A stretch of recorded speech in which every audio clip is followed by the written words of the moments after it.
boy Blackrue back with another video. Before we started here, let's cue Indigo Saint.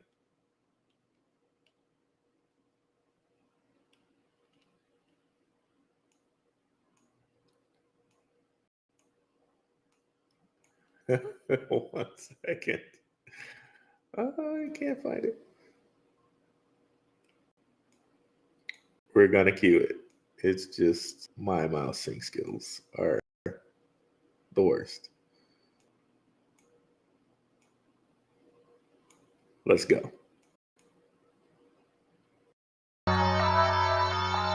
Let's get it. Indigo Saint in the building. Blackrue investing. Let's go. Who's this producer? Best believe I was Blackrue investing. With your money, you ain't gotta be guessing. Profits is what we manifesting. So we binge on our Blackrue investing. Best believe I was Blackrue investing. That course in this race, we ain't resting. We got stocks, we got crypto with a blessing. So thank God for that Blackrue investing. Best believe I was Blackrue investing. All right, let's go to the respective channels here and load up our comments. You can find me on darkhorse.com.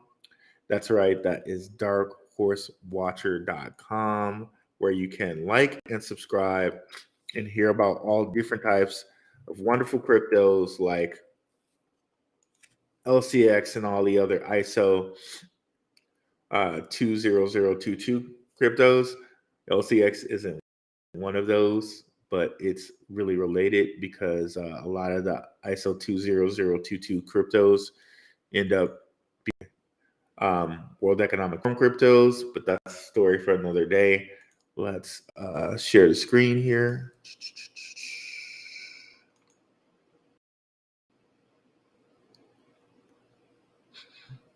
Entire screen, share audio, boom, boom, boom. Here we go. And be sure to also join the Telegram if you haven't already. Let me know if you need that. I forgot to put the link in the description, but let me know if you need that. I'll give you the link. We are a lot of members strong now. People are in here sharing very wonderful information. Definitely. If you haven't joined Telegram, please come on over, join the Telegram. Wonderful way to get a lot of information, and it's completely free. And just had another patron sign up. If you're interested in the Patreon, we got the Patreon for Luffy. And we Patreon members just stay out here winning. Just so many wins. I'm sure they'll come up in the show. We'll talk about them. And yeah, so let's over here and go to the various channels so we can get the comments. Hodling versus swing trading. This is a comes up. What's better? What does what do you do? And is it altcoin season? Explore these topics. And as always, we'll have a question and answer session at the end of the show. So if you have any questions, just go ahead and put them into the chat. Get to them.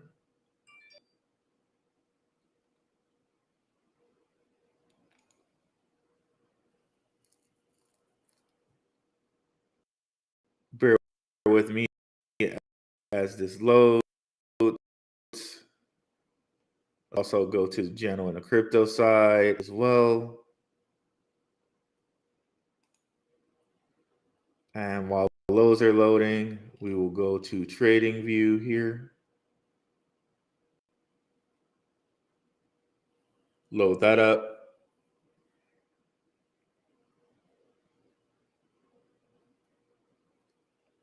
Okay, both are loading. So it's taking a little bit.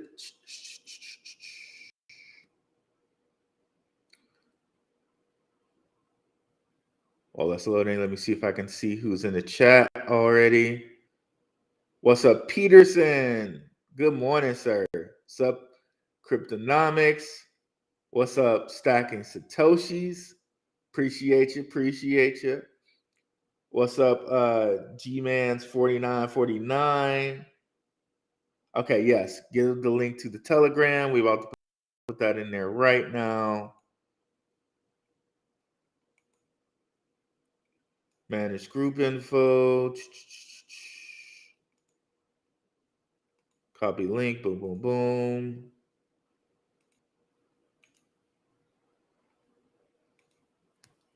Okay, link to the Telegram is there. What's up, Marcus Walter?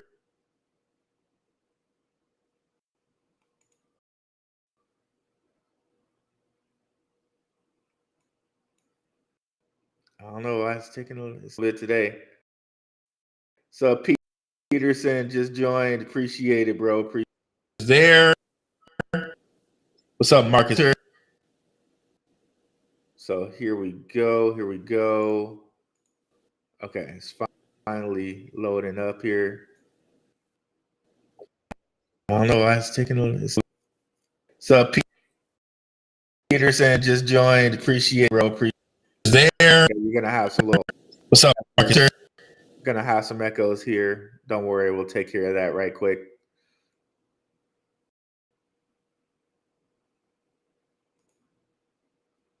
What's up, Super Mario or 11 Super Mario? Here we go.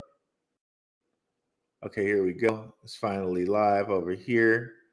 Okay, perfect. Sierra Group Patreons in the building. What's up, Barron's Crypto? I just did a collaboration with Barron's Crypto. He does some of the best TA out there. Definitely check out my man Barron's Crypto. What's up? Beautiful Saturday here in Arizona. Let's get into it. And oh, by the way, guys, I just did a show. If you guys are not aware, I have the Crypto and Conspiracy podcast that I do on Apple and Google Podcast.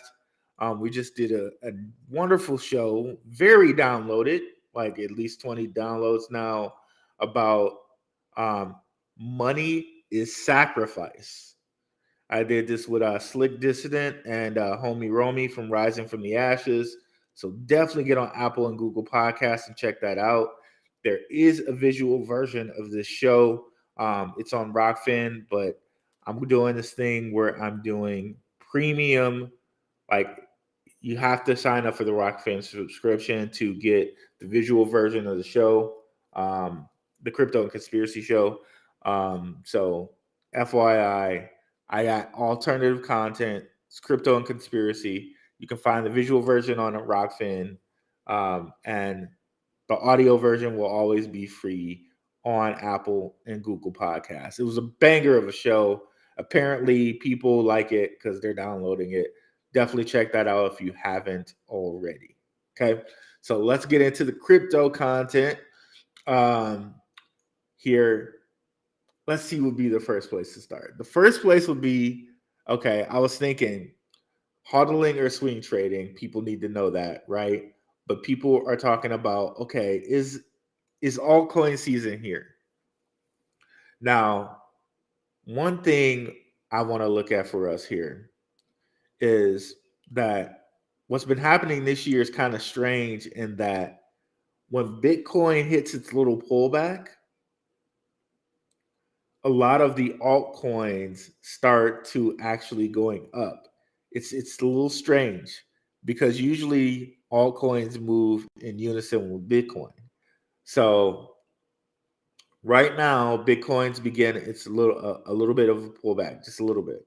Remember, we said the solar eclipse is coming up 420.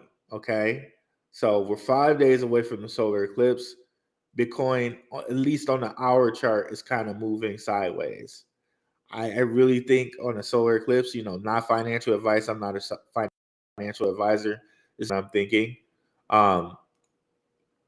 With the solar eclipse on 420, we see Bitcoin head up from there. Remember, In May, there's a lunar eclipse, May like 5th, I believe it is.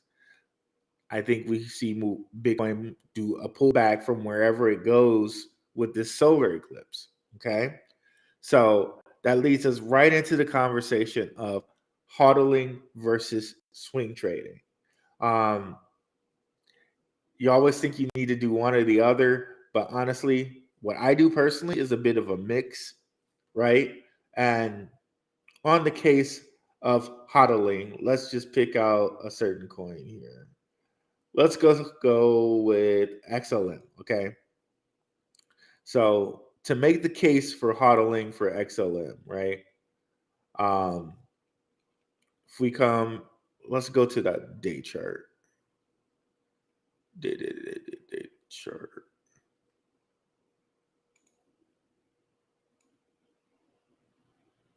Next Bitcoin, oh Jesus.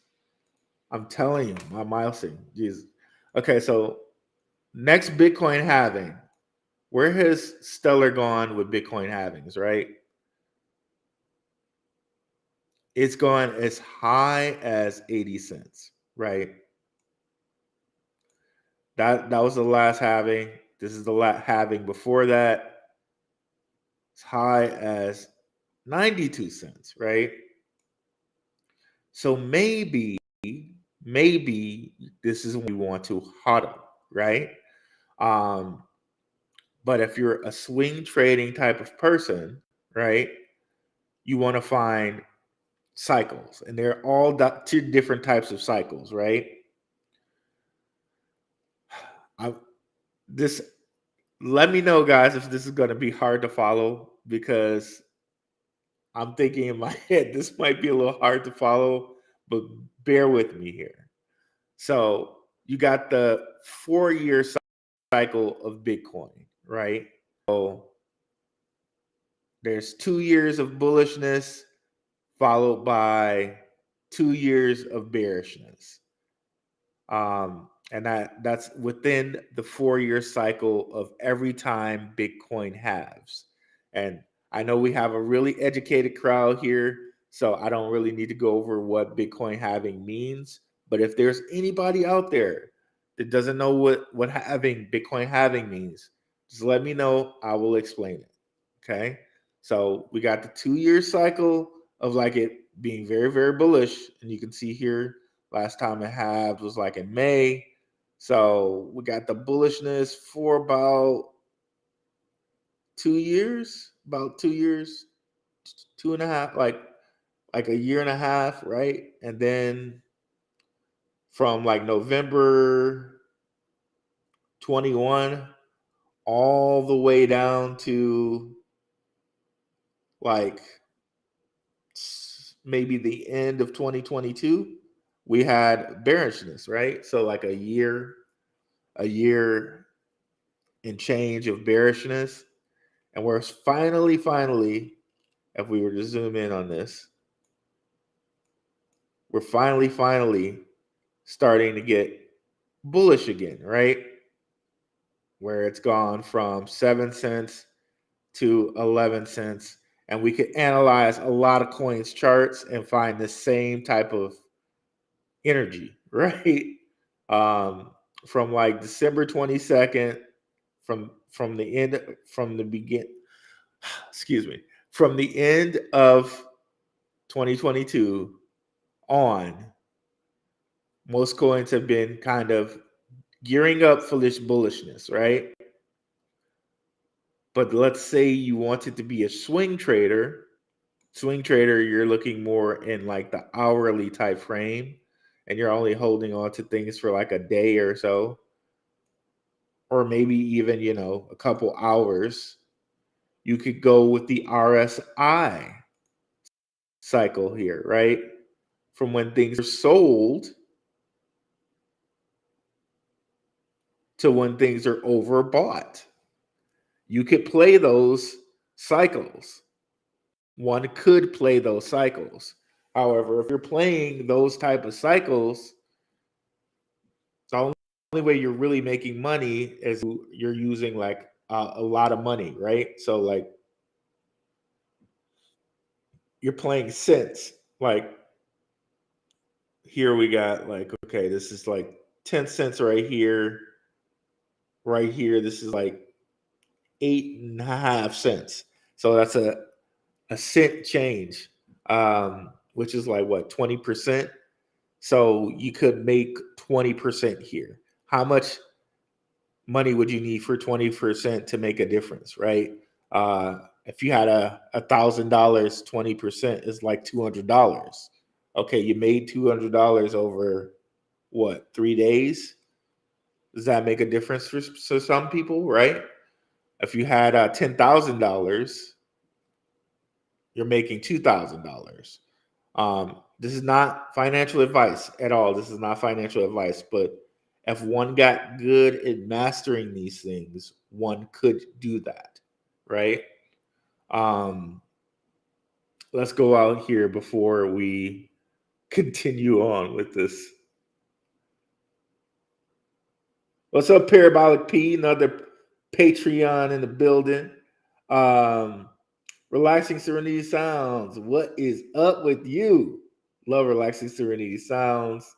What's up, Baron's Crypto? Putane Parker. What's the indicator on the right? Okay, Baron's Crypto. By the way, like I said, guys, Baron's Crypto does some of the greatest TA out there. So I'm really gonna like the stuff that he's saying here. Video with Tokenizer. Oh yeah, I do have a video up with Tokenizer. It is not only on my YouTube, it is also on the Rockfin. So you can find the video with Tokenizer. It's not anything that you have to pay for. It is up on my YouTube. And you can go there and find it. I think it was a live stream. So it's either going to be in the live stream or the videos section. If you use RSI here on the weekly view, an accurate of then the bottom and top line B. Okay, so what Barron's is talking about is if you're using the weekly, and this is for more hodling. If you want to hodl, you're gonna, and this is a good question. This is a good thing to point out. It's all about the time frame, right? So when I went in the hour time frame, this is for someone who's going to do more type of swing trading because you're looking to take advantage of moves in the hour. So you might take advantage of a quick move that happens in 2 hours if you can anticipate it, right? What would be a good example of that? Let's look at Icon for a second. This is a LCX partner.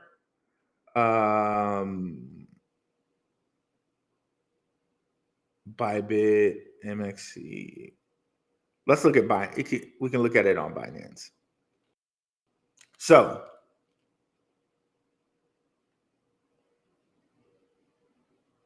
Thursday, the 13th of May, it went from 29 cents to 38 cents. So 29, 38, that's like a 33% move, right?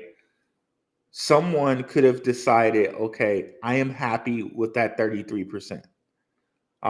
Depends on how much money you're investing, right? Like if you invested $1,000 before this happened, right? And you could have seen, okay, hey, this is at oversold. When you generally get to an oversold point, your buying is going to come back in at some point, right? So you could take it from there, like, okay, and hey, boom, it moved that much percent. I'm done. I'm out. I'm taking my $300 because 33% of 1,000 is basically $333, right? I'm out. But if you're looking at the week, like Barron's is suggesting here,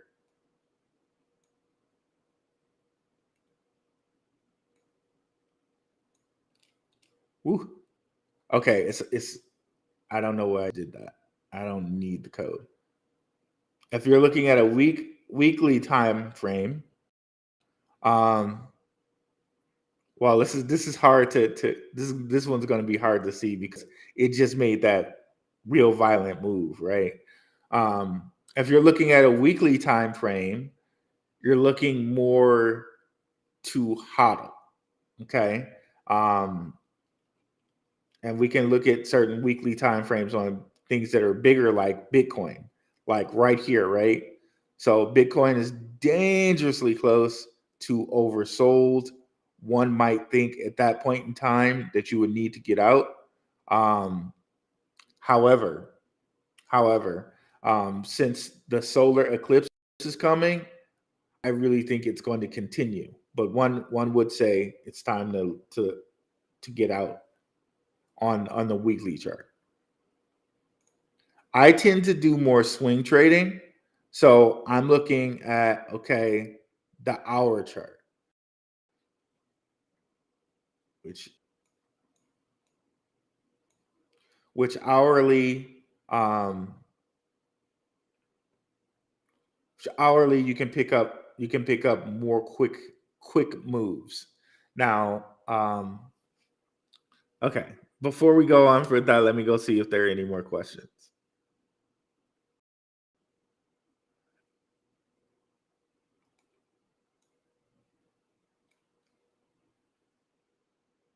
Like tax paid. What's up, Blues Batteries? What's up, Crypto Talk Now? What's up? My guy Max in the house. Check out Crypto Talk Now. They do some of the greatest um, news all the time. Nightly news, by the way. So it's really cool to see the nightly news space because the day news is dominated by other people. We won't name any names for day news other than Gentlemen of Crypto. Gentlemen of Crypto always give you the great news daily, and of course, right now we're kind of simulcasting both on Gentlemen of Crypto and Blackrue Investing, right? So, big shout out to the gentlemen. Love those guys, King and Zay. But yeah, let's go back into it here. Will be tricky seeing it lower cap coins and BTC. Total market cap will be very visible. What's up, Kid Grayboat? So let's get back into it here. Now, is it altcoin season? I would tend to say to excuse me. That was weird. Is it altcoin season? I would tend to say not to get caught up into is it altcoin season? Is it like is Bitcoin going to like $100,000 or whatever, and be more caught up in okay, are we at oversold? What different sectors are hot right now? What are the solar and lunar indicators that we can get to? Again, it all goes back to the cycles, right? We already know with Bitcoin, we have like a known cycle, okay? And the known cycle for Bitcoin, and this is just getting to the total least common denominator thing, right? The quick and dirty, what do I need to know to make money right now, right? We've already known with Bitcoin, we have predefined cycles, and you can see it with 4 years, which Satoshi Nakamoto or whoever that is, right?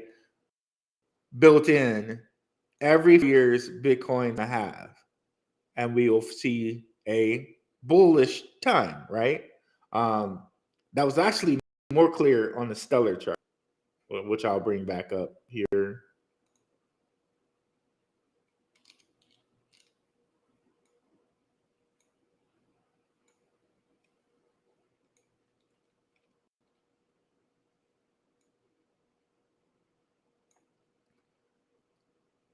that Bitcoin halving back in 2016, Bitcoin halving here in 2020,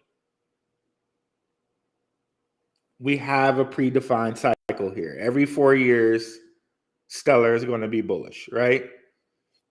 And it's beginning to come back into that cycle. So this cycle kind of promotes the hodler. Like, okay, I'm going to get in around a time. It's going to be bullish again. Ride that up till my predetermined point and get out and wait again for the year and a half, right? And get back in again. This strategy promotes the hodler. With Bitcoin, it's a little harder to see here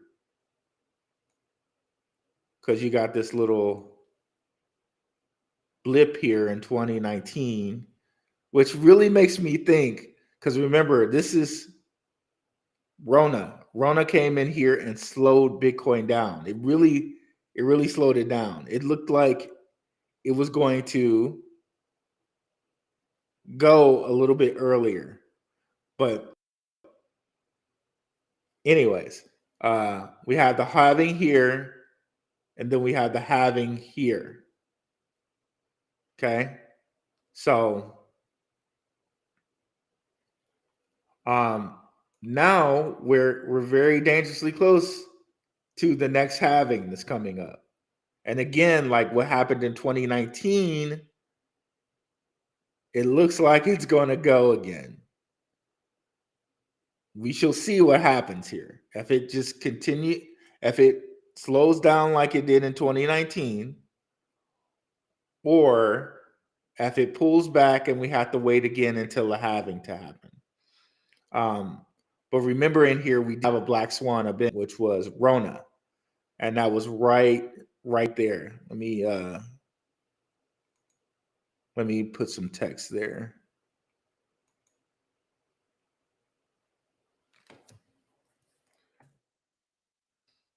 And Rona, you guys, let me know if no one knows what I mean by saying Rona, right? But that happened there, and it possibly could have slowed Bitcoin down, in which it would have went bullish before the actual halving. So that's that's really good to know.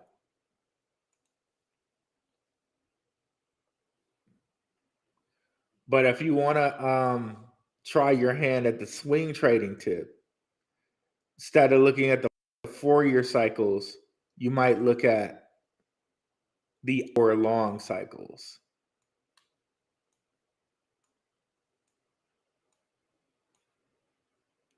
And that's basically the thing there. So hodling, you're looking more at the week and day time frame. Swing trading, you're looking more at the hour and like down to the minute time frames. And that's the big thing there. But one of the things I wanted to mention is what's happening kind of weirdly this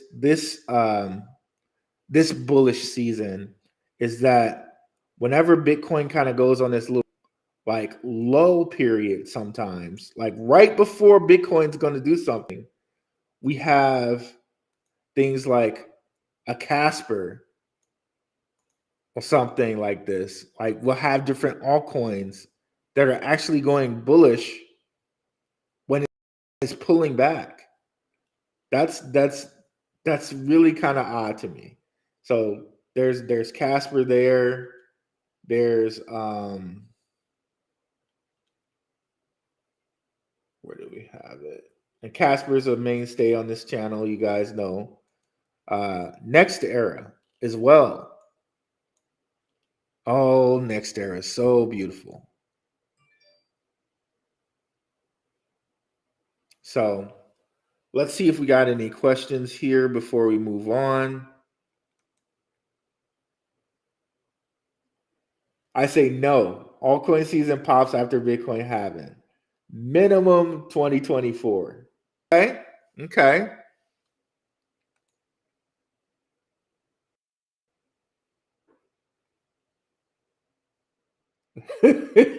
Right. The coffee 19. So this is how people make a living with crypto swing trading. Um, yeah, some people do make a living there doing stuff like swing trading. Um, it's more difficult to do it in the stock market because you have to have, I think, a minimum of it's either 10,000 or 100,000. I know that's a big gap, but crypto, since crypto trades 24 hours a day, 7 days a week, if you can just do it whenever, all the time. Um, and if you know how to take advantage of hour-long charts, hell, you could just do it all the time. Um, but I really caution doing that. You really have to really know what you're doing. But that's why I do have a couple different things for you guys on like charting and like the quick and dirty charting. Like it's not the charting like Barron's. Barron's does really in-depth charting. I'm doing the quick and dirty look. Overbought means this, oversold means that, Wyckoffs mean this, quick and dirty, least common denominator. Um, but you have to decide for yourself if least common denominator is good enough for you, or if you want to go way more in depth with it. And for me personally, the more tools you have, the better, the better decision making you can have. But for me, the tools that work well and work the best are RSI, Wyckoff, GAN, and the lunar phases. Yeah, so, and also understanding a little bit of the esoteric in this, um, which is why this is why the crypto and conspiracy thing kind of came about, because there is an esoteric point to money. There is a alchemy woo woo to money. It just is, and you can't. For me, at least, for me, you can't like understand really trading without understanding that. It's why you get the whole cycle thing, right? I'm trying not to go too deep into it because I don't want to be confusing it all, but you guys know how I talk about the hermetic principles all the time, and there's a hermetic principle of as above, so below. That's just true, and it biblically you can see some things like that too. They go into different things like that. Different holy texts go into how as above, so below is a thing, right? So just like Bitcoin has that timed for 4 years, we have timed cycles with seasons, right? Summer, winter, fall, spring, right? Cycles are things that happen in all of life, and crypto and different coins are not exempt from these cycles, right? um so hopefully that wasn't too confusing. But yeah, so with swing trading crypto, it's really advantageous because, or it's really awesome because you don't have to have this huge sum of money to swing trade. However, swing trading with the biggest sum of money is the best thing for you because it's like we were talking about here, right? We can take this as an example, right? It moved from 0.078 cents to 9 cents, right? 9.4 cents. That move is a 20% move, right? So if you had $1,000 invested here at 7.8, you could have pulled out, you would have had a 20% move, you would have had a $200 gain. Now, it could be up to you to say, I'm going to take that gain and I'm going to move on elsewhere and continue to take our gains, okay? However, as a hodler, one of the things you might look at, and it's hard to look at it for this one because it's a new token. So let's go over to, we just used XLM. Let me try to get another example here. LCX, let's pull up LCX. Oh, I probably already have it on here. And let's go back in time because LCX is currently on a pullback. So let's go back in time. So at the beginning of the year, LCX sitting here at 3 cents, right? It's a hard time.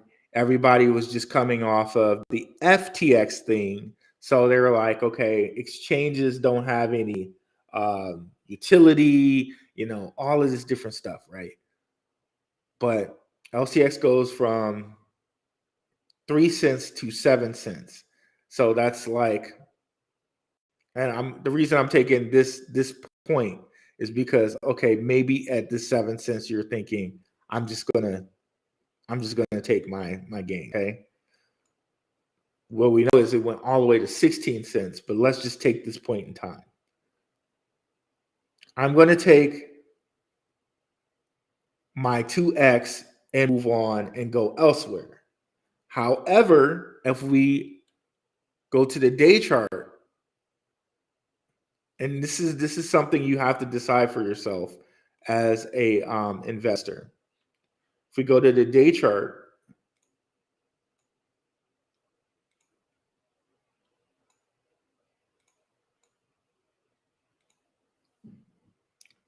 the investor may say, okay, the hodler may say, look, I'm holding for 55 cents.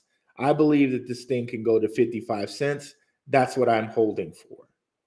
However, the swing trader, sorry about that. The swing trader, and we were just in on here from 0 to 7 cents. The swing trader may say, I'm going to take my 50% gain or my 100% gain, move on to elsewhere, and let's take that time gap, right? I'm so sorry, my mousing is so bad. It's I sorry, you guys. So now we're at January 14th. Okay, we're gonna move on to another coin. CAS. Let's move on to CASPA. So now here in March, that guy who was a swing trader says, okay, CASPA.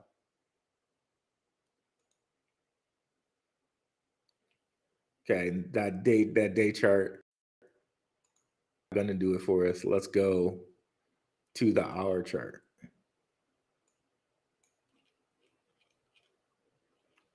No, actually, let's go day chart. No. We're talking about a swing trader, so we need to do the hour. Sorry.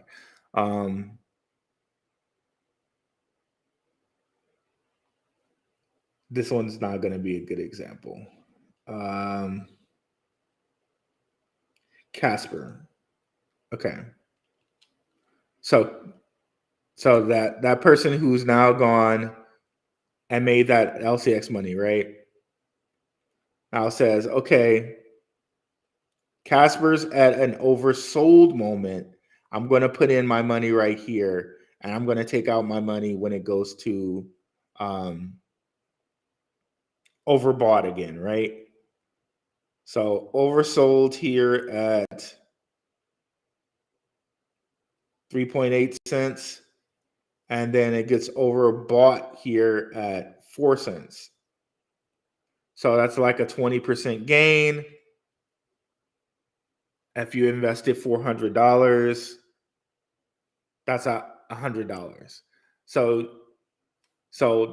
the main point of that is the hodler may choose to be more safe and go hold and wait till for a 2-year point. The swing trader might decide, okay, I'm losing out on these really quick gains. So I'm going to choose a point I feel 100% or however much you can gauge it, right? 70% or whatever. I'm going to choose a point where oversold, I feel like I can make a point, some money goes back to overbought. And I'm going to take all the emotion out of it, and I'm just going to take that 20% gain. Now, if you can steel yourself to a point where you can do that, that's great. That's fine and dandy. I don't do this. I don't do trading to that point. It racks my nerves. I refuse to do that. I do more of the hodling. Like, okay, hey, we know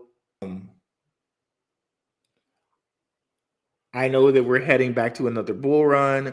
I'm going to wait until this bull run is out and then take profits at this point. But certain people, if you wanted to, you could play the oversold and overbought game. You could play here with the Wyckoff. You could play,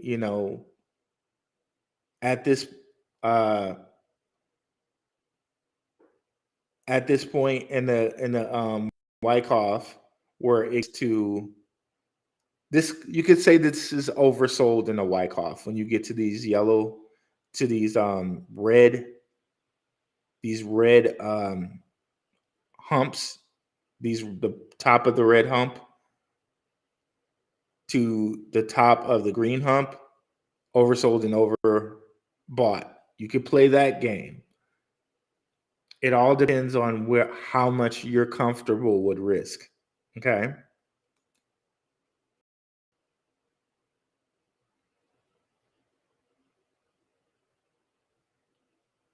XRP, do you do XRP, brother? Yes, I do. I do own XRP. Let's bring up XRP here. Personally, and this would be more the one with the huddle. And you play different catalysts, right? So with XRP, the catalyst here would be when the case ends. Let's take this out to like the 4-hour chart. So there's news for when they're saying like, oh, the case should end soon. And upon that news, we got a basic rise in XRP.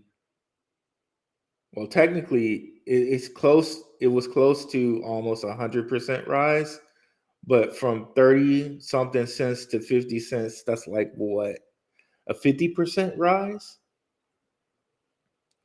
But if you're playing, some people could choose to get out right now with that 50%, right? However, if we go to the day chart, and you know the story of XRP, and you know what the plans are for XRP, and you know the type of people that hold XRP, you could play for the $2 here, right?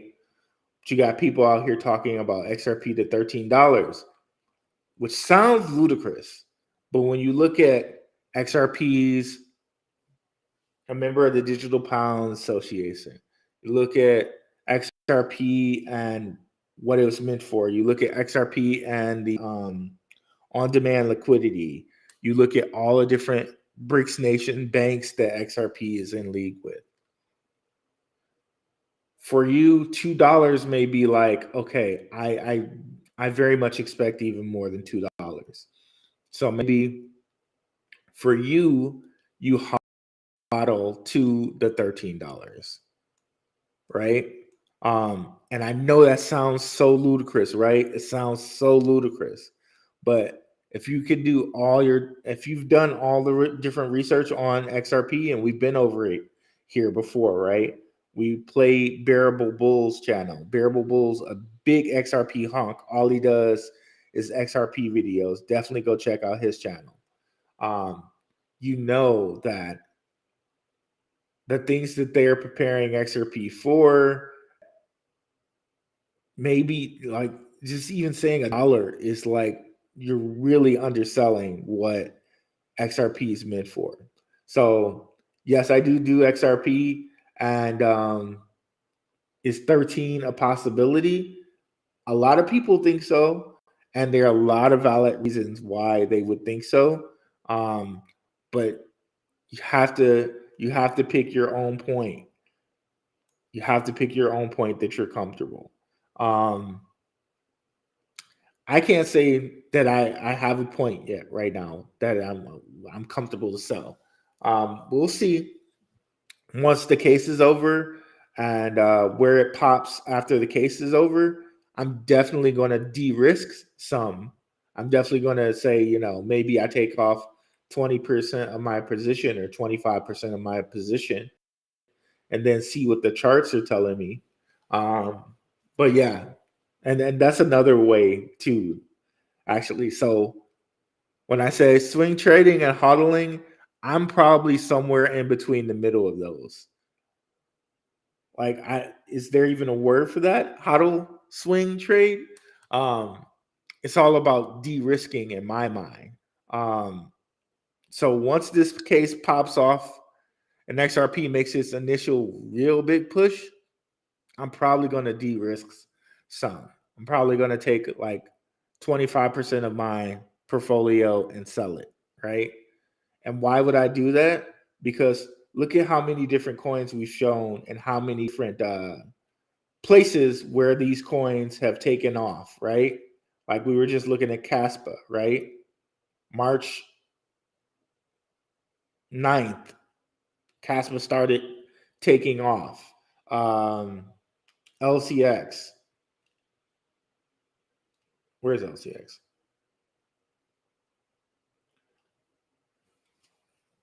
LCX at the beginning of the year, right? So basically, all I'm saying is de-risking really works because you can always go find the next thing that is at a low point, right? So right now, actually, LCX looks very good in that, like how it's pulled back to the 7 area. Looks like a good area to maybe start loading back into some LCX, right? But I was saying here, December was a great spot there, right? It's okay to de-risk and go find another area, another coin that's probably in ready to pop off. And as you can see here with LCX on the day chart, it's very close to oversold. So now is a great time when it's oversold to get back in, right? So basically, if you're only using RSI as a tool, you could play oversold and overbought all day long. On the day chart, on the hour chart, you could play that all day. all day. It's just, what do you have an appetite for? Going back to the day chart, if we come over here and look at coins like Caspa, it might seem like it is oversold or overbought at this point. However, I really think this thing is ready for a breakout, and it continues. We got a lot of people hyping this thing up. I think it already had its pullback, which was right here. And then using other tools, you can kind of confirm that. Look at the Wyckoff, right? Remember how I told you guys up here, when you get to like the top of the green, that's when it's going to kind of pull back, right? And then when you get to the bottom of the red, that's when it's going to get sold some more. And you can see that. And right here, what it kind of looks like is it's flagging. This is a bull flag, as if it's going to continue on for more, right? And you can see bull flags. You can see them even on the hour type of chart. Like all of these tools, you can just apply these to different time frames.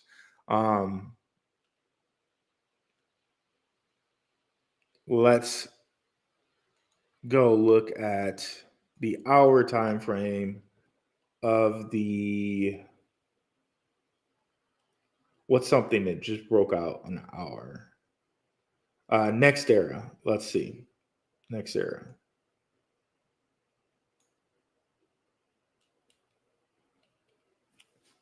Oh, my mousing is terrible. Okay, next era. Boom.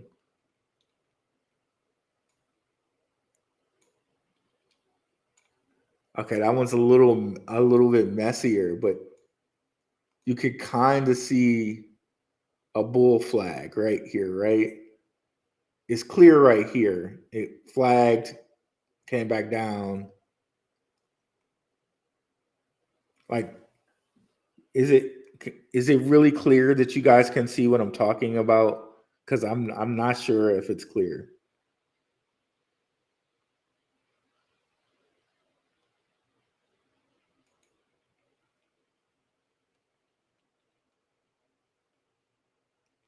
Again, you can kind of see the bull flaggish type of behavior here.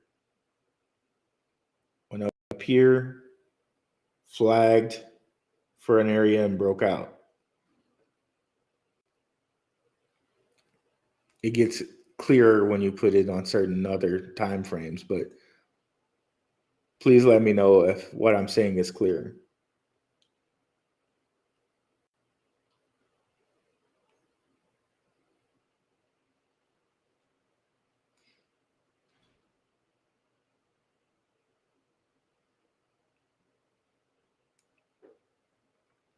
And if we have any more questions, please put those in there as well. I'm not sure if you talked about Arbitrum. What are your thoughts on it? Arbitrum.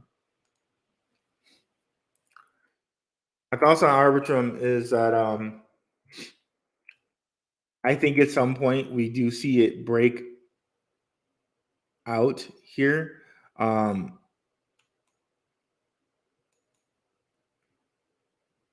As far as technology goes, all of these ETH layer 2s, they make ETH more scalable. I do think there's better, quote unquote, better deals out there right now than Arbitrum. Like I would prefer to put my dollar, what is it at now? Like $1.50 in another area. However, I do think its future is bright, because if we come over here and look at DeFi, right? DeFi money is flowing into it. And it's probably going to look very close to its price here. We'll probably look and we can see like from November 13th on, this price has been going up. Let's take a look at that right quick. I see there's so many tools that you can use to analyze price. You could just go with the chart, right? The chart that we were just like the price chart. But you can also add different things in there like DeFi. And we've done this before, right? With other coins. But let's go into it just a second here. So you can add in the amount of money that a coin is getting into its DeFi. And this is moving slowly. It's kind of aggravating. Okay, there we go.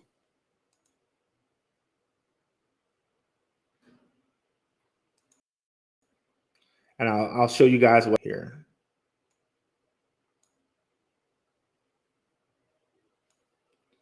I might have to use a different example other than Arbitrum, but we'll see. We'll see how clear it is on the chart here.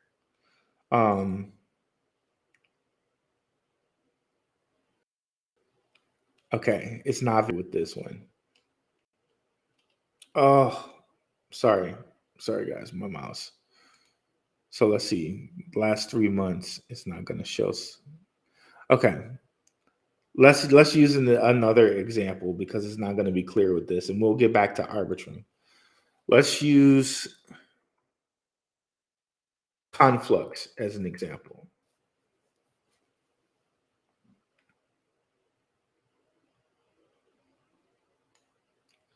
So if you're looking at Confluxes, I don't know how much this would show up in the price chart, just like trying to price chart it, but I want you to look at the DeFi, the money that's flowing in the DeFi, and you will notice something here.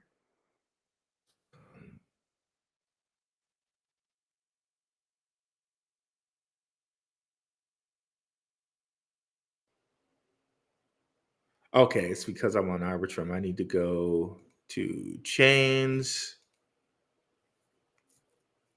1 second. Let me just load the charts and then you'll see exactly. I don't know about you guys, but I'm a visual person. So when I see things, when I see the visual of it, it really clicks for me. So Conflux here.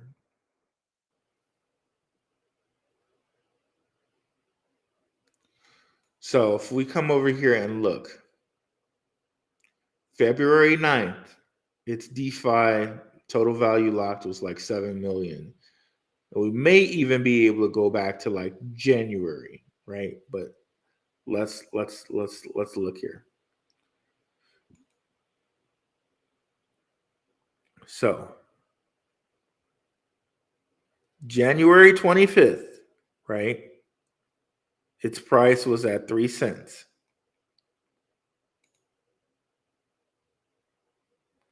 Now, if we come over and look at its DeFi, it goes right in line with the amount of money that's locked up in its DeFi, its price. Can you guys see that? Like, just how much that matches. So if you had been aware of all the money that was flowing in its DeFi, you would have known that its price was going to see this type of boom, right? So it's just another one of those tools that you can put in your tool basket to be very much aware of a coin's DeFi price, and how much DeFi money is going into a coin. And you can use DeFi Llama as a tool for this.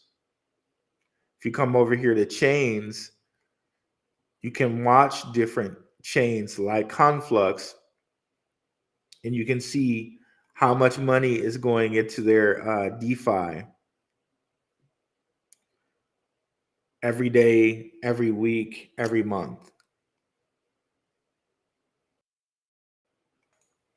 So chains. So you can see that they separate it more by day, 7 days, a month. They also do that with just DeFi platforms in general. And you can monitor platforms in general. And that's another tool in your belt. Just like how we just mentioned the different tools with RSI, with RSI being like oversold and overbought at different time frames, right? And we just mentioned the Wyckoff tool and how at the top of the green you're going to have a pullback down, and at the top of the red you're going to have pull back up eventually, right? We didn't get into the GAN fan. We won't get into that, I guess, today.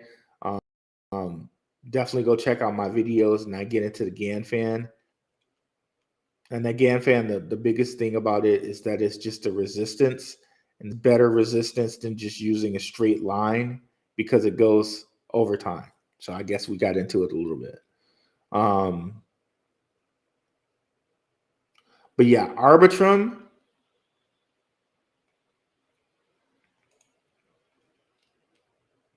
I'd rather put my money in other things because I'm not.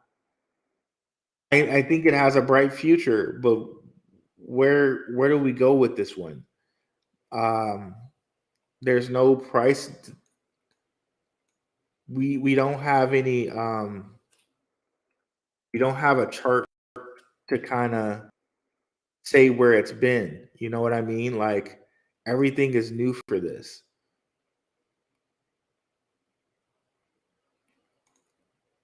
Like you can see here, like you can't even, there's no chart history here because it started at $11 and people just sold it. There's nothing I can tell you with the chart here about where can it go, what can we expect. That's just the hard point of Arbitrum. Um, yeah, maybe it could go to $4, $8.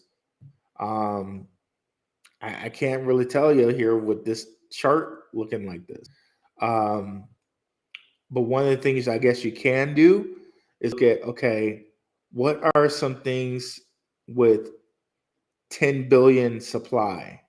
Um, and where are those things? What are some layer ones or layer twos with a 10 billion supply? What do those look like? Well, let's look at some layer ones and layer twos that have around that same amount of supply and see where they're at right now. Let me see if I can think of something with that big of supply or around that same supply. Well, there's Algorand. Where did Algorand go?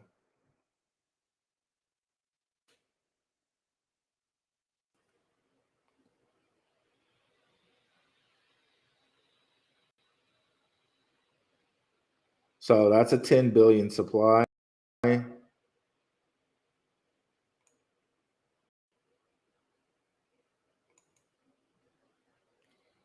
Algorand was about as high as $2.50. That's one comparison there.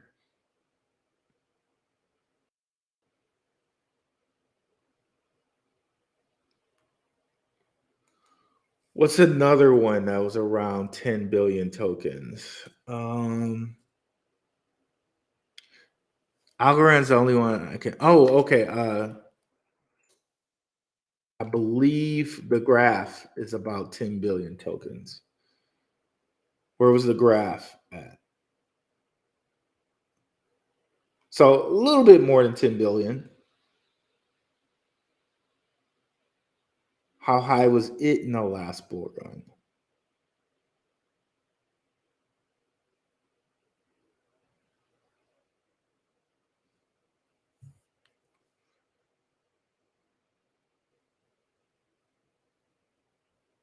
So I mean, that's another way you could kind of look at it. It's trying to load here. But for me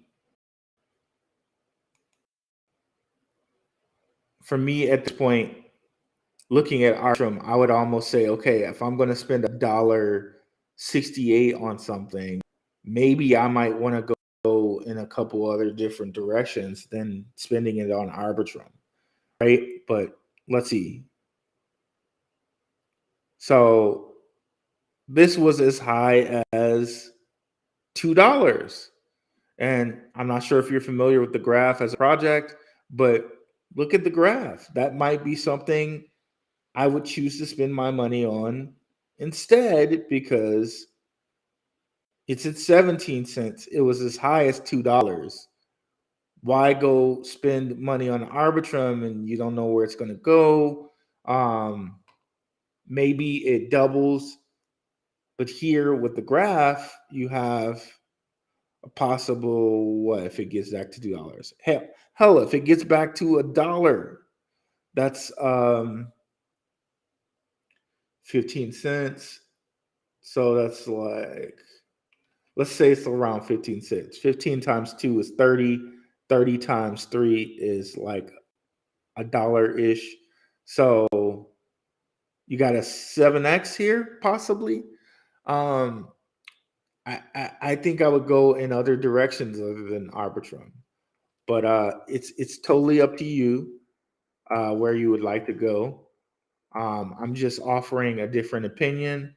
If you've done your research into Arbitrum, and you're feeling comfortable with it, trust your research. But that's just me personally.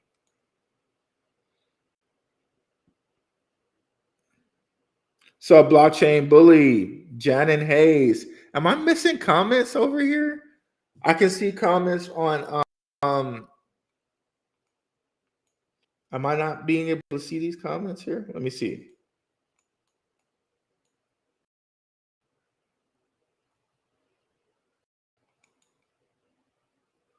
Okay, there we go. They just came in. All right. So blockchain bully, no problem, bro. What's up, Janin Hayes? Another patron in the house. Okay, I appreciate your observation and insight. Algorand was the other token I asked you about when I was last on. Okay, thanks. Oh, no problem at all. And I'm not saying not to invest in Arbitrum, because I used to hate it when certain people would say different things and I didn't follow my feelings on stuff. And I decided not to invest in it because someone told me something different. Like, seriously, if you feel comfortable in Arbitrum, and you've done your research and you think that that's the next big thing, totally go that way. I'm just offering a different option, a different opinion, and not financial advice, but just something different to consider there.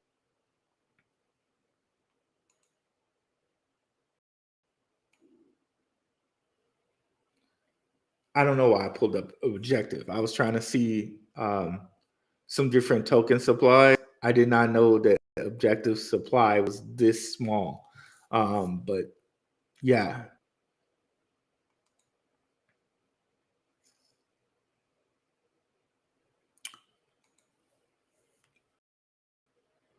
So as far as altcoin season, people that altcoin season has started, I say it's been started. It's been started a long time ago. Like, it started the moment, and if you guys have been keeping track of the show, I've been this for God knows how long, like months and months and months and months and months. It started when things were boring with Bitcoin, when Bitcoin was sitting at like 15K. That's when altcoin season begun. And you can see that with countless many of coins. We can show you how since Bitcoin was at 15K, coins have taken off since then. but there's still some bargains out here. There's still some bargains out here. Like the one we were just looking at, the graph. There's still some coins that haven't moved as that much, but most coins have moved in relation to Bitcoin. Like how Bitcoin has basically moved 100%, right? It went from like 15, 9, 15, 6 or something like that to over 30. And a lot of some coins have moved that much. Some coins have not. Like what's the coin we just used as an example? Stellar. It was sitting at like 7 cents and moved. Let's do the day chart. That'll be better for this particular thing that we're talking.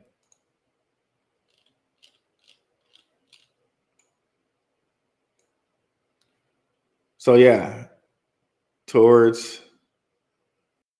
it's moved from like 7 to 10 or 11 cents. So it's only moved up 30%. Wait a minute, let's go even further out. Make sure. Yes, that's right. So it moved only 30%, where Bitcoin has moved an entire almost 100% from 1500. Of course, Stellar and XRP, the use case for these coins are completely different than what in some sense it's completely different than what Bitcoins are. So at some point I think these two coins do break off from moving in unison with Bitcoin, because these coins, Stellar and XRP, are possible world reserve currencies, are possibly being used as replacements for a petrodollar, right? So that use case is a little bit different, but we can see certain altcoins, like one of the ones we just pointed out, LCX, in that same time frame went up 4x, went from like 3 cents to almost 17. So what is that? Like, and it's like a 5 or 6x, only to pull itself back to 7 cents right now, right? And then, of course, long term, I'm of the belief that LCX reaches $1 long term. So remember, this is a World Economic Forum member, this exchange, right? So to me, altcoin season was like at the beginning of 2023, when Bitcoin started its track up from that 15.9 or 15.6 or whatever. So I don't know why it's such big news right now that they're saying that people are saying, is altcoin season here? But hey, we've been talking about it for months on here, right?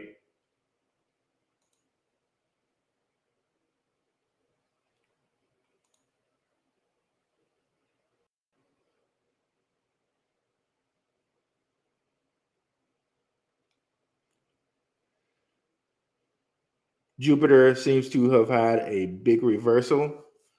I think Peterson is getting into some of the woo about this. You're saying Jupiter the planet, and for people who follow that, really, who follow the esoteric and the astrology of it, I just want to put this to you guys. These Gann fans, and you guys know how I love these Gann fans. W.D. Gann was a 33rd degree Scottish Rite Mason, but and the reason I point that out is because those Masons, those are the guys that really know a lot about astrology and different esoteric secrets, right? Those are the guys that really know all of those different secrets that for you or I, it's really hard to find those in the book. But anyways, you can see how closely these things follow in range of these GAN fans.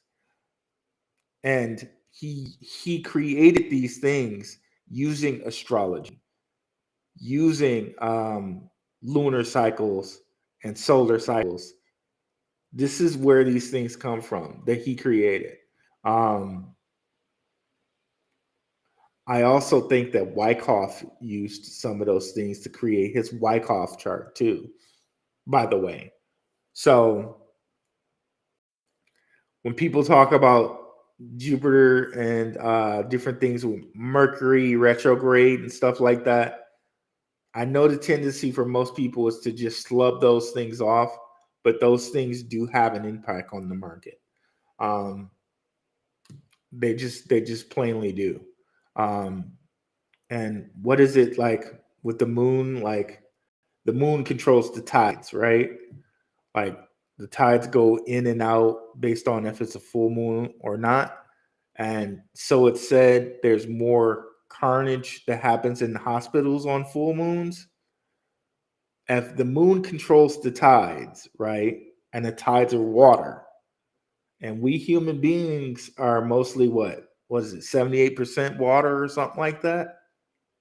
So then, given that hypothesis, then the tides, the moon, should control us just the way that it controls the tides, right? Because we're mostly water, right? So that's just a little kind of scientific view of the things of astrology that people like mostly slub off. We're mostly water, dude. So they have some effect, is basically what I'm saying.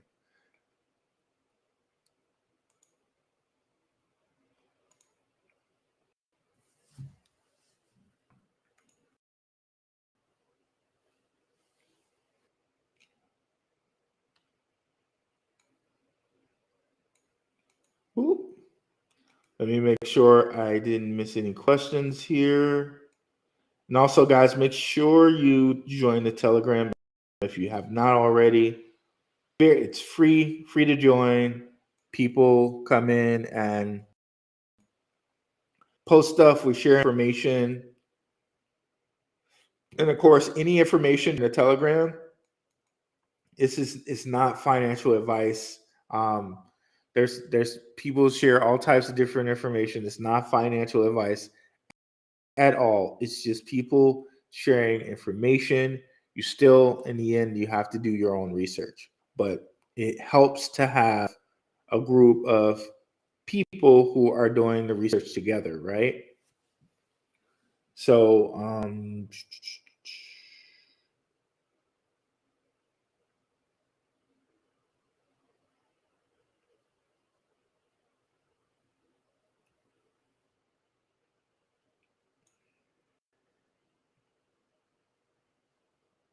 Flex just joined the Telegram. What's up, RA?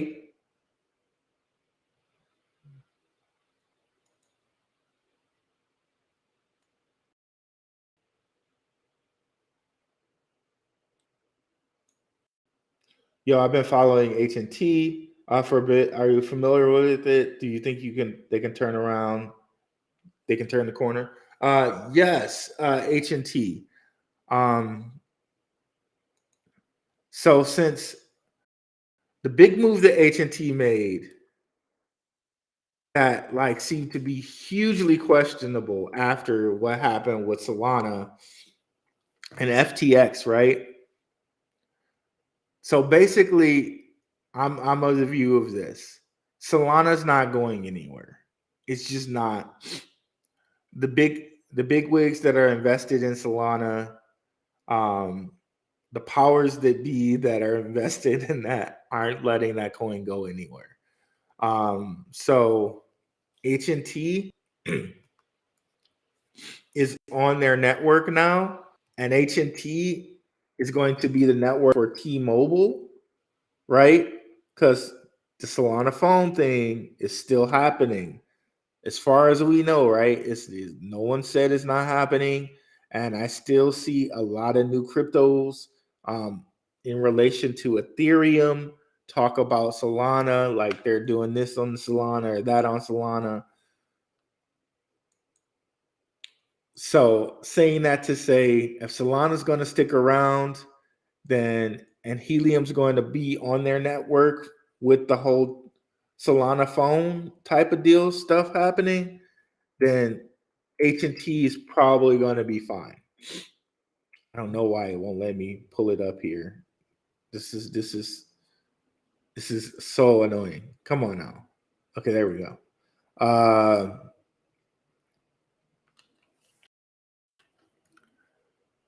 Now the kicker to this is though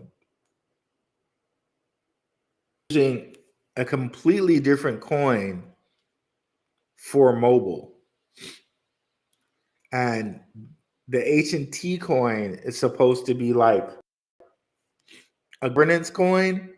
So basically, they're going to be separating their Internet of Things. Like they're going to release another coin for that.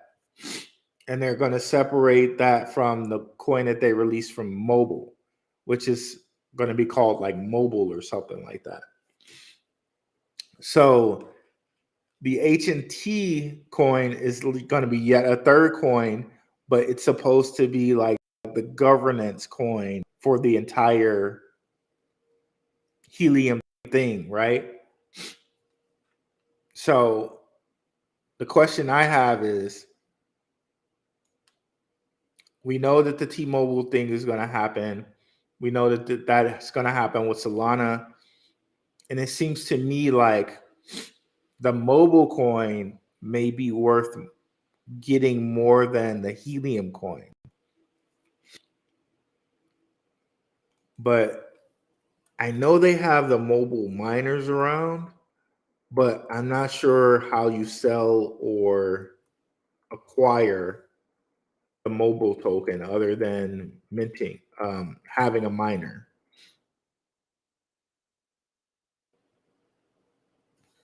Let me see. We can look it up right quick.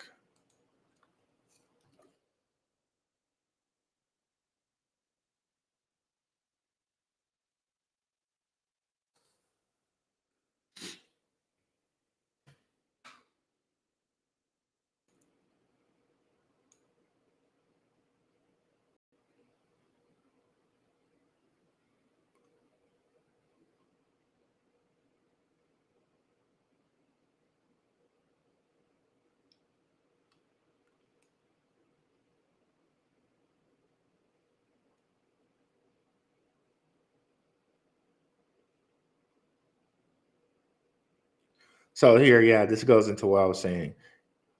T-Mobile allows Helium mobile crypto carrier to ride on its network.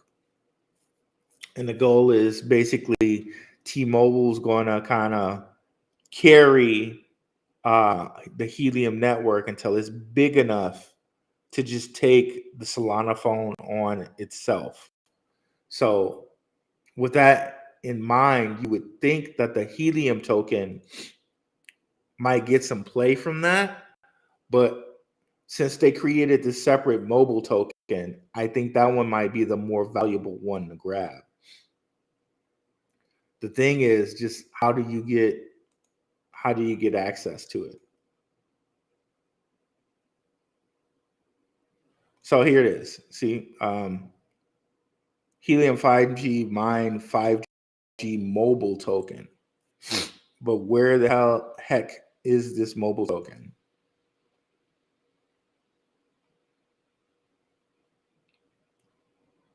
And there has to be some way for the guy, because people are mining it right now. There has to be some way for them to sell it. So where the heck is the mobile token? Sell cookies.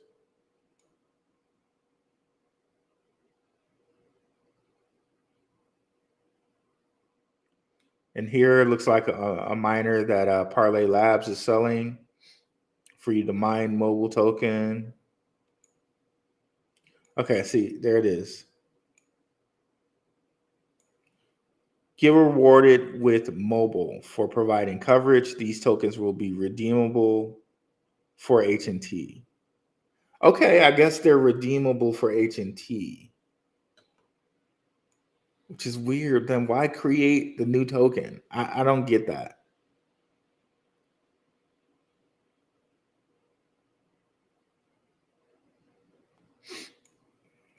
So to answer your question, Janet Hayes, I don't know how this mobile token is redeemable for H&T. I don't know how you I guess you'll mine it and redeem it for H&T. That seems really weird for me, but it seems to me like this mobile token will be used for the Solana phone and getting like different things on the Solana phone probably. So to me, the mobile token in my mind is maybe more valuable than H&T, but since they're linking it into H&T somehow, then perhaps H&T might still be valuable.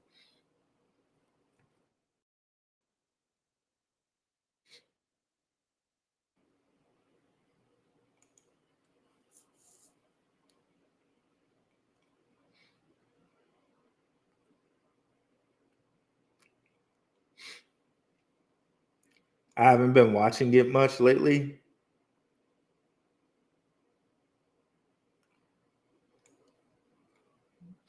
but honestly, I would be more into getting the mobile token myself.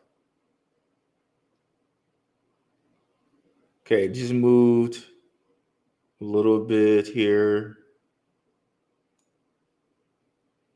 in April. Okay, so just went from 144 to 182. I don't know why I had this huge dip here though.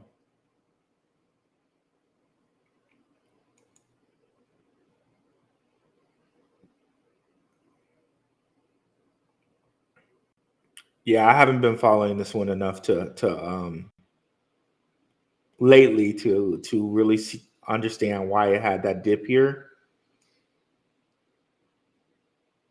But I'm really wondering how you can get access to that mobile token. Yeah, I don't know. I'm not sure.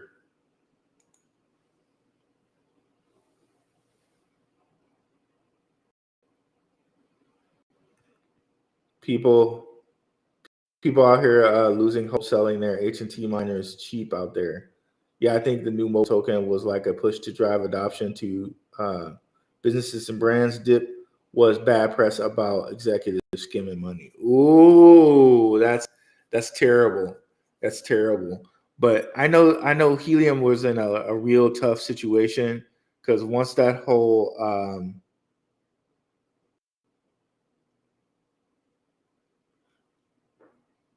I wanted to okay, Peterson has a little information on it too. Um, I'm one of the unlucky few who are mining H&T. So far underwater for me. Got no choice but to hodl, pray, and hope for the best with the migration. If it happens next week, mobile is only worth um, the 5G miners. Now I got started in helium mining pretty not early, but early enough to like have it make profit for me. Um, I made more than enough profit from my helium miner. Um, I still have my miner, but it's not mining for it's some weird reason why it's not mining. I won't get into it right now. But yeah, it more than made profit for me. Um, but when that whole Solana thing happened with and the whole FTX thing came down and like that was really hard for helium. Let me see if we could go back a year and see how they fared from that. Okay, the FTX thing was sometime around here.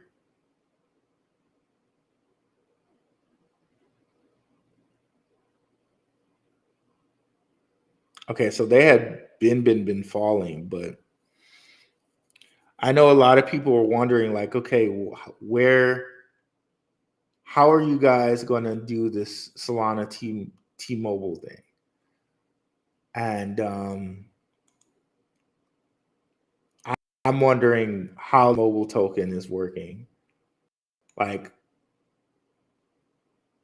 for a while now, they've been selling these mobile miners, and I'm wondering how that's going. I don't know if anybody has any information on that. Please put it in the Telegram.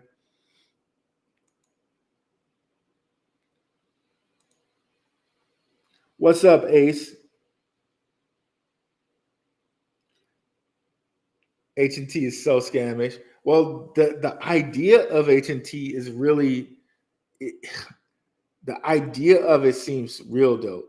Kenneth Carter, the Telegram is dope. Appreciate it, brother. Appreciate it.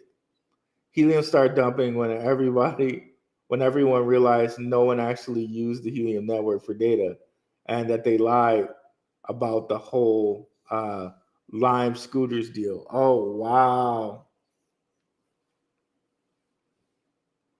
Well, yeah, I know you're kind of in this area, Ace. Like you do like telecom stuff. Well, I don't know. It's like, what's up with this T-Mobile deal? That's what I really want to know. What is up with that T-Mobile deal?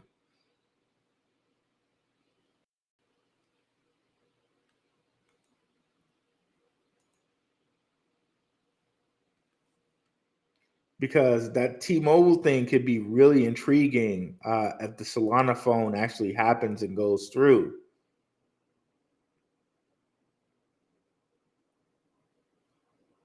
Like, to me, it gives a valid reason for their network,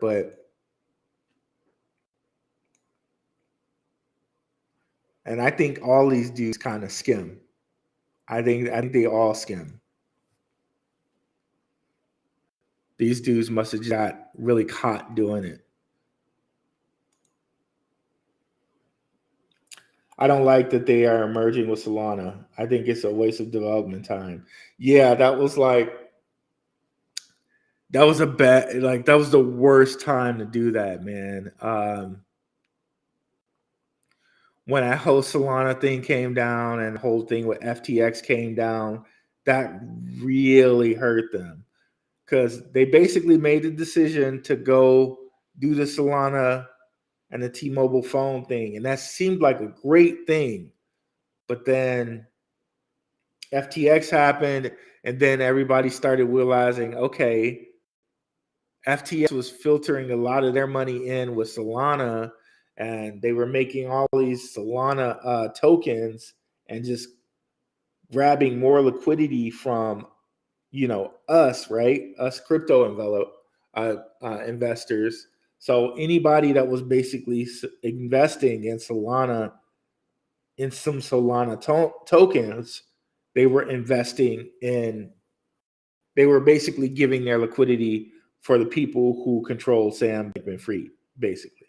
Because I don't think he was smart enough to do that. I think he had handlers. I think there were bigger people behind him, behind the scenes, who were really controlling that. But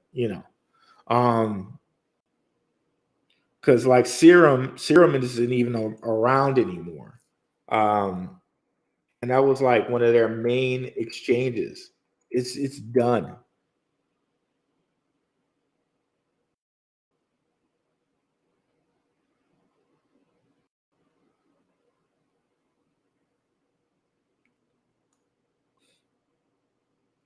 It still has price history.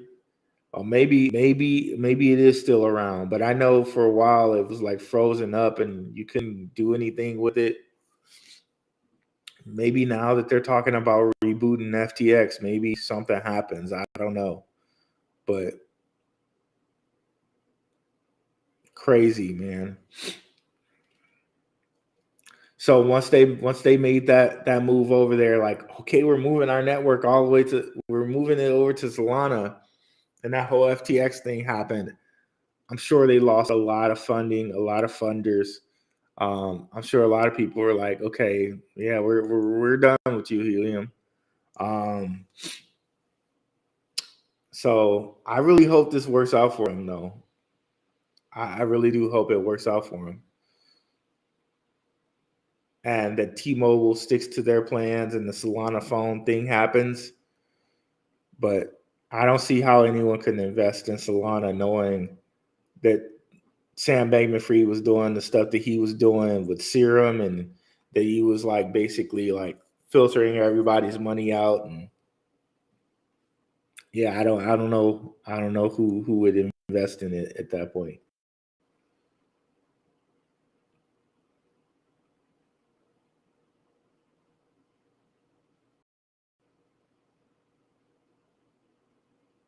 The idea of DUI is a great thought, but so far away from actual being in use.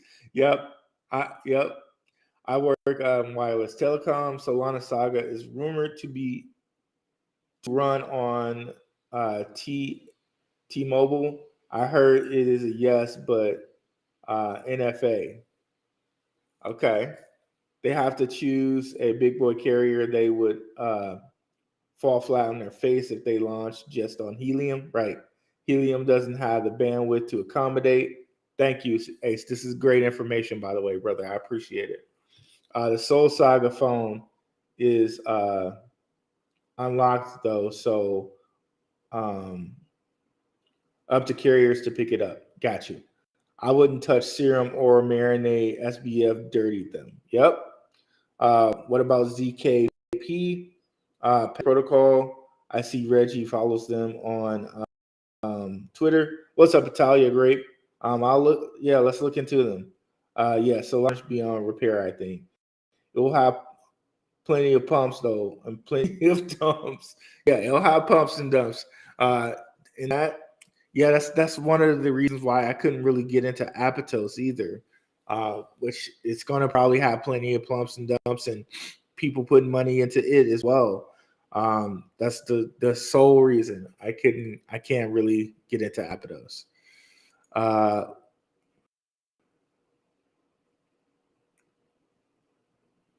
Execs were hoarding the majority of the tokens when the price was pumping, but were preaching that the fair people's network was going to share the wealth. Yep. Yeah, it's crazy, man. It's crazy. Like it gets into some of the like really it's crazy, man. It's crazy. Very crazy stuff.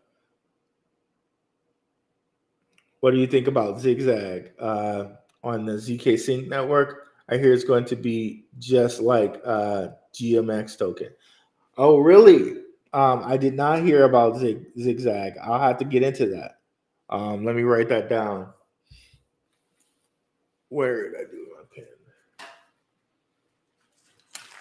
There we go. Okay, I'll get into that today. GMX token is doing some real nice things.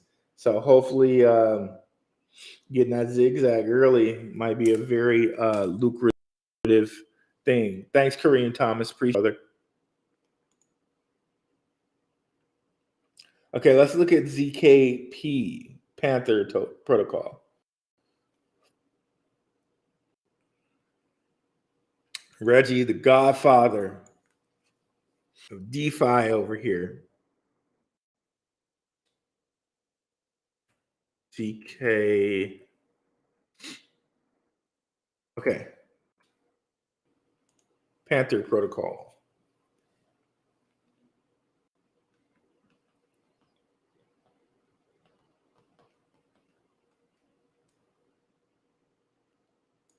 Zero knowledge proofs. Okay. Ethereum.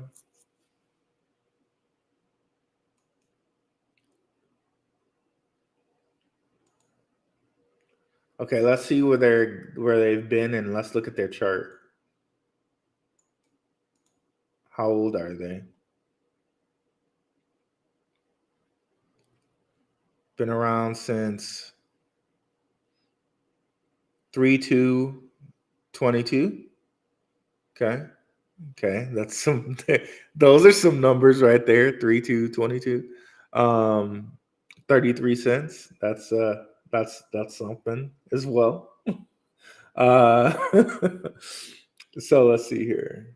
Um okay, so they're just chilling here at 3 cents.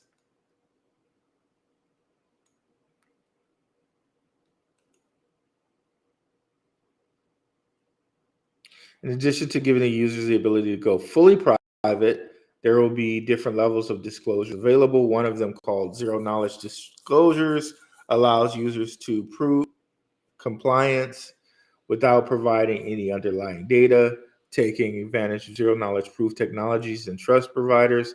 This is a novel decentralized architecture for privacy and trust, and lays the groundwork for institutional players to come identify with mitigated risk, ready to be deployed. Okay, so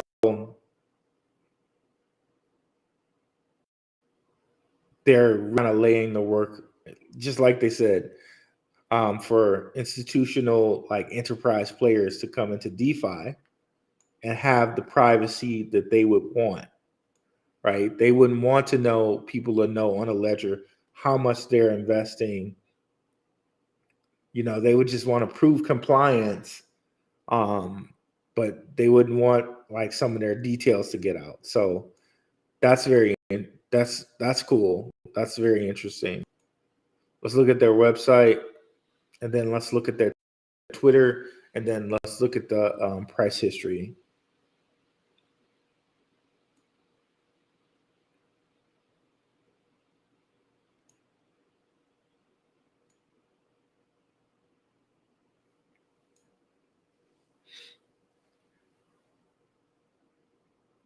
Okay.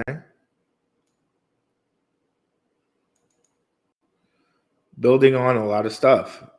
Auron, which is changed its name now. Ethereum, Polygon, Flare, nice. Avalanche, Near. So you can see they're trying to be, because Flare, I really think Flare is all enterprise, right? They got ties to Solana, or not Solana, excuse me, damn. Ties to XRP. So all of these are like kind of like the enterprise, Avalanche is like enterprise DeFi, right? Of course, Ethereum with JP Morgan, right?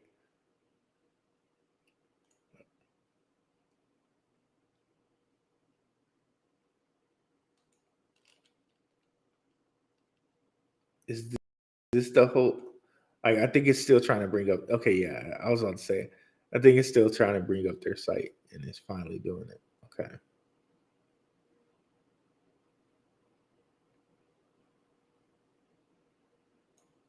Okay, let's go to their Twitter right quick, and then let's look at their chart.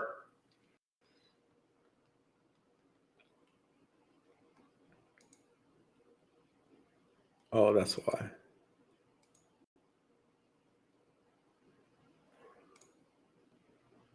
For whatever reason, when I press stuff, it presses it twice. I don't get it, but whatever.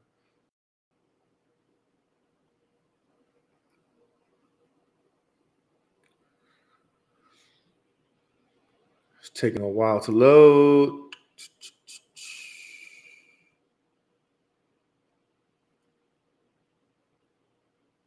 Oh, wow. Okay.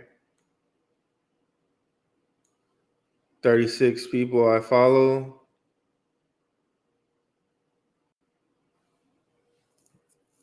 Premier Pioneer, Immortal Coin. I need to find Reggie on here and follow him. Red Dad, Blue Dad. Bearable Bulls following this. Remember, that's the XRP honk guy who's like real big in the XRP.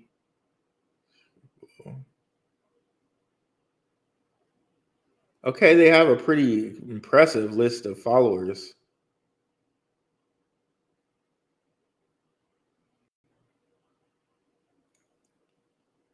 Including Upwork CEO. I could have sworn like I was following this guy's notifications. Okay.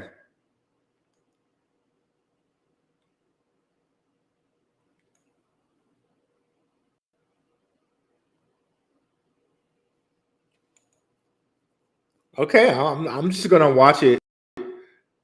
If all different people are following this coin, this might be something, right? Um, now let's go at its chart. We're kind of following the money by following the money. You know what I mean? Um,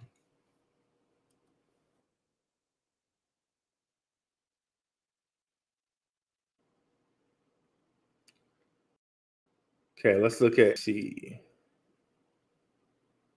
Okay, just got listed on MXC not too long ago.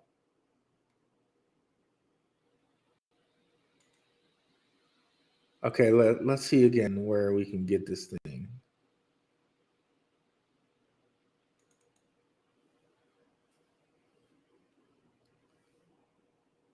CKP. Bittrex. See, how long has it been on Bittrex? Okay, so that's where it's been on the longest. Just got listed on MXC though, so that's something. Okay. So let's see. Now let's go a little bit deeper. Pretty much hit. We're oversold. So yeah, this might be a good price to grab it, and enough guys that know what they're talking about in the industry are following this. Yeah, this might be a really good pickup, considering what they're into. What we're seeing this spike right here. This is probably when it got listed on a different exchange, and I guess here is probably when it got listed on MXC. Let's go look at MXC again. Yeah, considering that those guys are following it, I'm probably going to get a bag of it. Yeah, sounds good. Thanks for bringing this up. Whoever brought this up, let me write down that I gotta go grab some of this. Awesome. Thanks for sharing that information, and be sure to hop in the Telegram. This is the type of great information we can share in the Telegram, and yeah. Panther Protocol does not want their details to get out. That can mean. I love it, Scott. I love it, man. Yeah, man. You can't let those Wakanda. You can't let that out, bro. You can't let that out, bro. Could be located in Wakanda. You know, you got Upwork guy following it. You got Reggie following it. Got a lot of 33s. You know what that means, bro. You know what that means. Illuminati confirmed over here.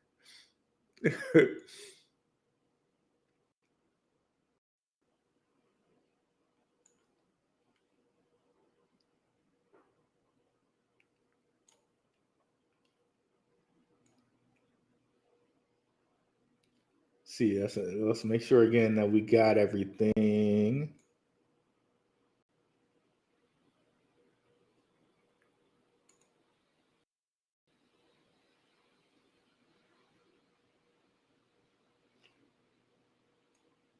All right, perfect. I think we got to all the questions. I will be here again tomorrow. You guys know at 7:30 p.m. Pacific Standard Time, and we'll reconvene for another episode.